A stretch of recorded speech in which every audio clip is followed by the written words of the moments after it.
Husker Nation, what's going on? This is Ethan Weiss. This is 4 Hours to Lincoln, and I have a really quick show for you today. Not going to take too much time out of your day at all.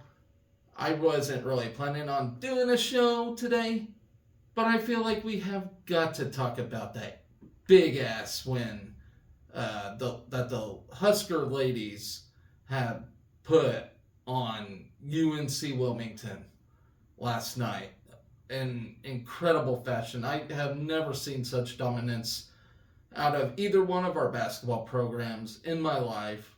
I don't think I'll ever see that again. That was just incredible. Uh, Jazz Shelley performed super well. Everybody did. It was just insane.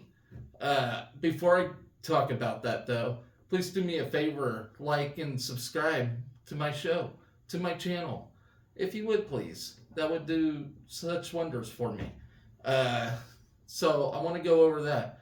I want to talk about Eleanor Dale as she is selected as the Mac Herman Trophy finalist as well for soccer. And then we got a men's basketball game tonight. They open up conference play against Minnesota. So that'll be a big one. And then, of course, tomorrow, unfortunately, 1 o'clock, got a volleyball game. Uh, I say unfortunately because I can't watch it. So hopefully we get as many fans riled up for that as we possibly can. I'm as Coach Cook said, he's really surprised that the governor hasn't even shut down the whole state for this thing. But whatever. We can get what we can at 1 o'clock on a Thursday for a volleyball game, and I know the Husker Nation will show up for this thing. But let's talk about that dominating basketball win that the ladies Huskers put on last night. That was incredible. The final score ended up being 108-35. Largest margin of victory in history for our lady basketball team. Biggest margin of victory. We looked like we went out there and played a middle school team. We looked that good. Just incredible. I knew coming in we were going to have our way with this team. They just didn't look very good on paper, and we just did. We exceeded my expectations on this thing, and I really felt bad for them. They traveled all this way to play us to get throttled. I do wish UNC Wilmington the best of luck for the rest of the season. It looks like they got a long road ahead of them. It sucks for them. Great for us. Sucks for them. But, man, what a win. Not only that, our numbers were phenomenal. We scored 60% on free throw shooting, 57 total rebounds for our beloved Huskers. Let's see, 11 turnover. We only had 11 turnovers. They had 18. 12 steals by us. I can't say anymore. First period, 31 points. Second period, 31 points. Third period, 21 points. Fourth period, 25 points. We've held in the so the first period, we've held UNCW to 7 points. Then we held them to 5 in the second. Then third period, they had 10 and then 13 in the fourth period. So as the game went on, they were trying to do better. They probably gained a lot of experience in this game, to be quite honest. But my gosh, I'm trying to think here. So Shelley, a graduate student from Australia, nearly notched a triple double in the first half. First half of the game, with 8 points, 8 rebounds, and 10 assists to help us to a 60-12 halftime lead, 62-12 halftime lead. So we were leading by 50 at halftime. We scored 31 points in each of the first 2 quarters.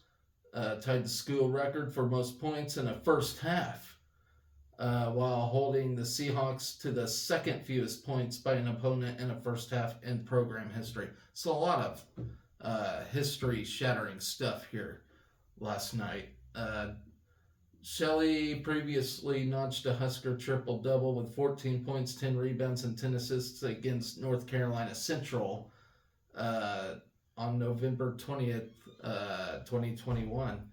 Hit 5 of 10 three-pointers on the night to ignite the Huskers to a season-high 16 threes, tying for the second most threes by a Husker squad in school history. While Shelley stole the show, her historic performance came in less than 25 game minutes as the Huskers produced a complete team effort. Then you had Alexis Markowski, who notched her fourth straight double-double and fifth of the season with 18 points and a game-high 12 rebounds in just 19 minutes of action.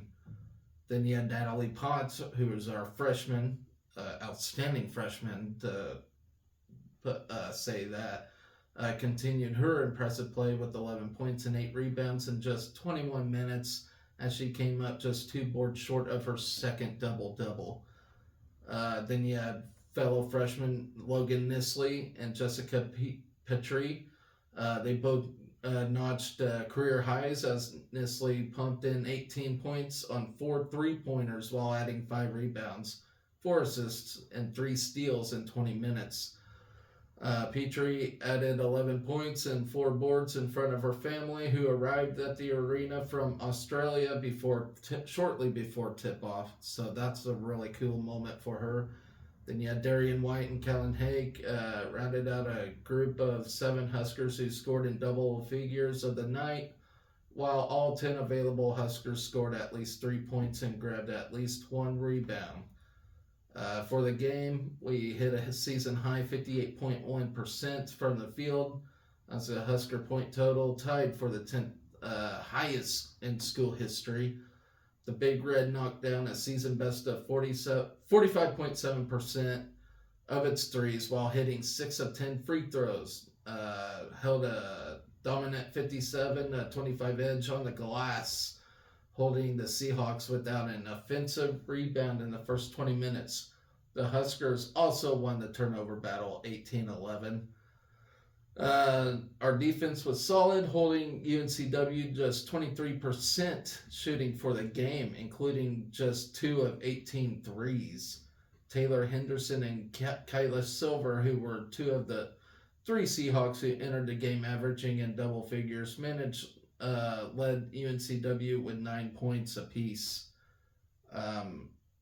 And so that does that for that game. We open our Big Ten play on Saturday as we take on Michigan State. So, like I said, impressive stuff by this ladies basketball team.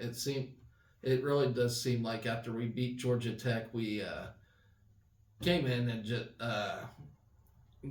gained a lot of confidence from that game, and that win against Georgia Tech is exactly what we needed to ignite this ladies team and show who they really are, and just impressive stuff. I'm very happy for them. Let's see. So, as I mentioned earlier, I'm switching gears to soccer now. Eleanor Dale is a finalist for the McHerman Trophy Award, and that is sometime in January when they announce that. So it's like around the same time they do the Heisman and stuff, I think, like that. So, if y'all wonder what the McHerman Trophy is, it's basically the Heisman for soccer. So they do it for both men and women. So look forward to that. That'd be really awesome. I think she'd be our first one ever to win that too. So I'm looking forward to that. So anyway, let's talk about men's basketball as they take on Minnesota tonight at 8 o'clock. It's against Minnesota, and let's talk about it real quick. So let's scout Minnesota real quick. Ben Johnson is in his 3rd season at the helm. For the Golden Gophers, Johnson, who played at both Minnesota and Northwestern during his college career, won 13 games in his first season at Minnesota before his team battled through a bunch of injuries 2022-2023. Johnson has ties to Nebraska as he spent one season as an assistant coach under Tim Miles, the great Tim Miles. And that was in 2012 and 2013, so it's hard to believe back then we had Tim Miles. That's pretty awesome. Minnesota has been solid at home with a 5-1 mark, with the only setback being a 2-point loss to Missouri on November 16th. The Gophers feature one of the best big men in the conference in Dawson Garcia, who played at Marquette and North Carolina before returning to his home state. Garcia is averaging 20.5 PPG on 49% shooting while getting to the foul line nearly 7 times per contest. He also paces the Golden Gophers with 8.3 rebounds per game. He is the only upperclassman among the Gophers' top 4 scorers. Then you have freshman Cam Christie, who's averaging 11 PPG while shooting 52% from three-point range. While sophomore Farrell Payne and Joshua Ola Joseph are both shooting over 60% from the field. So great shooters there. Then you have our series history. Nebraska and Minnesota will meet for the 85th time on tonight, which is the most between the Huskers and any other Big Ten member. It is our longest running series in the Big Ten, dating back to February of 1902. The Gophers lead the all-time series 58-26. I did not know that, but that's pretty unreal to me. Hopefully it's 58-27 after tonight. While the Huskers have won 11 of the past 16 meetings, Minnesota snapped Nebraska's 4-game win streak in the 2023 Big Ten tournament. The home team has won 15 of the past 17 meetings on campus, dating back to March of 2012, with Nebraska posting wins in Minneapolis in 2019 and 2023. Prior to joining the Big Ten in 2011-2012, Nebraska and Minnesota met in non-conference action every year from 95 until 2004, after not playing for 16 years. So let's see. Here's some notes here. We opened the season with a 7-0 record before losing at Creighton, obviously, which was a disappointing loss. Our 7-1 record is the Huskers' best record for the first 8 games since the 2018-2019 team also opened with a 7-1 mark. A win at Minnesota Wednesday would match Nebraska's best record in its first 9 games. Also, in 2003 to 2004, 94 to 95, 91, 92, 90 and 91, and 84 and 85. Since the 77-78 team opened the year with 10 straight wins. We'll be looking for our 3rd straight road win dating back to last season after closing the 2022-2023 season with road wins at Rutgers and Iowa. We are 6-7 in our last 13 road games dating back to the end of the 2021-2022 season. Wednesday game marks the 5th straight year that we open the Big Ten Conference play on the road.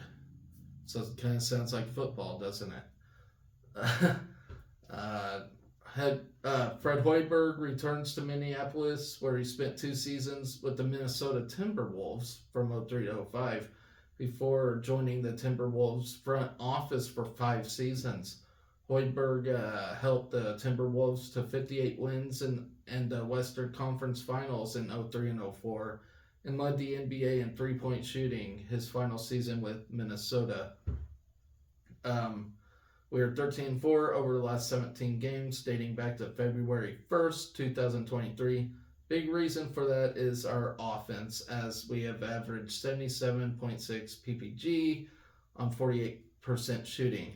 In that stretch, Sunday's game marked only the third time in the last 17 games where Nebraska has held to under 70 points. We have scored 80 plus points in 6 of our first 7 games this year.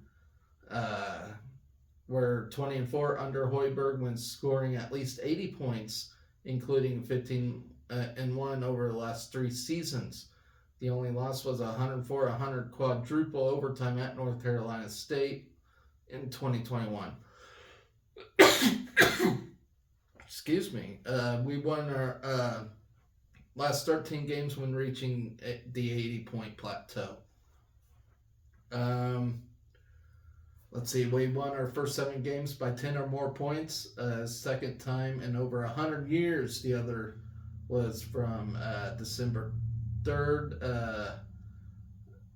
1990, that the Huskers won 7 straight games by double figures. We have been exceptional at the charity stripe in the last 3 games, including 57 of 65 at the foul line, including 2 of the best foul shooting performances in Hoiberg's 5 seasons at Nebraska.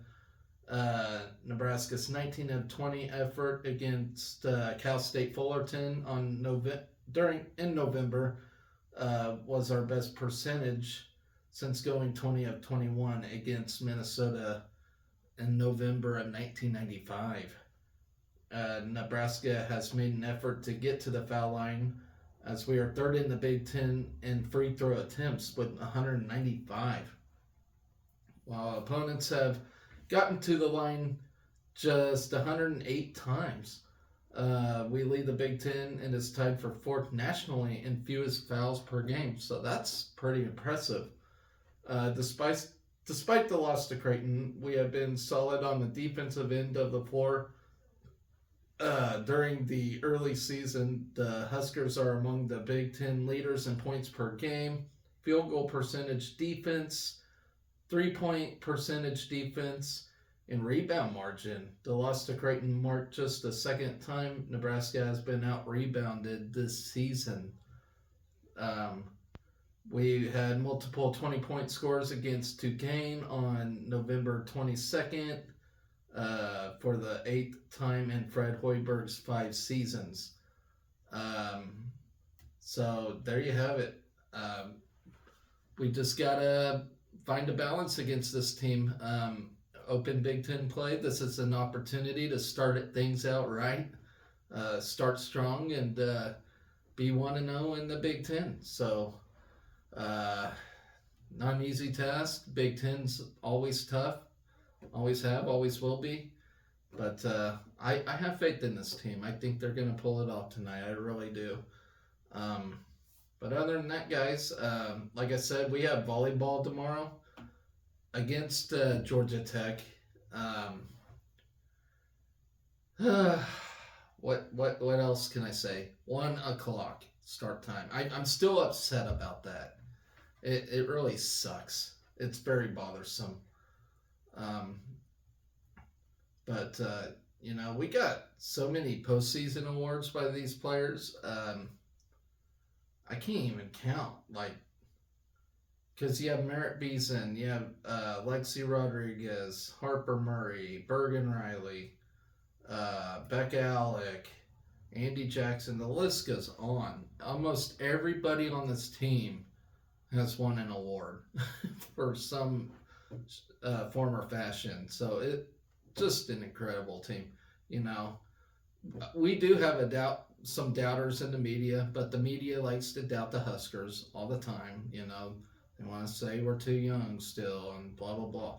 We don't think like that. I don't think we think like that.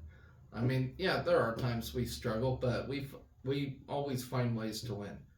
That Wisconsin loss, I think that was just, I don't know.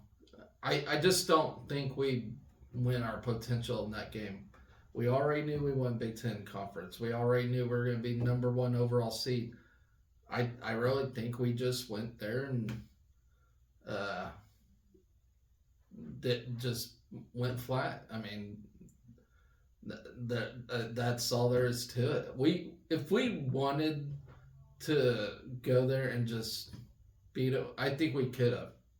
We really could have, but for the fact we already got it, that, our motivation comes best when we're actually playing for something, but we proved everything this year.